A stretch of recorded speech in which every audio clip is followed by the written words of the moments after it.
เป็นแต่เรางามแท้เฮานี่เก่ากว่าหมู่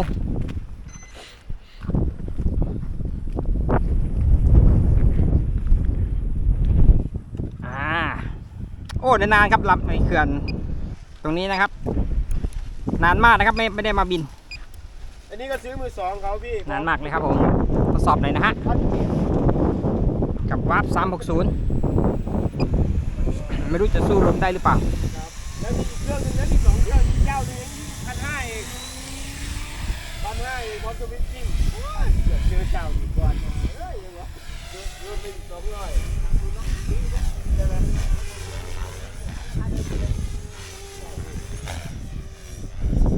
ยังอ่ะแง่งงแง่งเดี๋ยวลมพี่ลมแรงนี่เกินแง่งคือเขาเนี่ยกว่าลมแรงกว่าแง่งแรงเหมือนเขาเลยเดิน2อ่ะนะ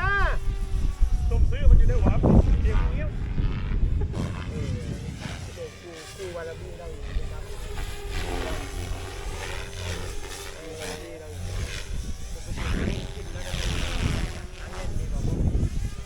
ปกติฮอรุ่นนี้หางมันขึ้นแบบ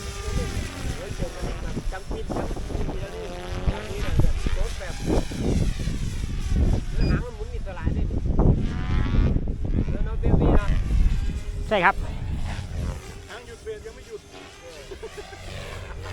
มอเตอร์หยุดหางหยุด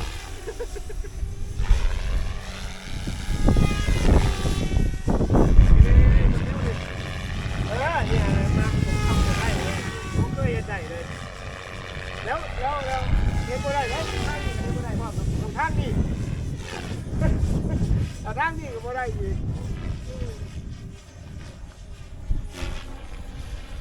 โอ้ยเขาเปลี่ยนอย่างไรดีอย่าง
โอเคครับผม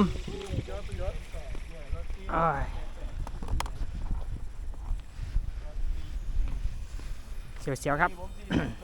แต่ว่าเพื่อนให้หาเดินหายแค่แบบเกินมันแบบบ่ต้องมาขายให้มูนี่นั่นไปถามแมงตีผม400,000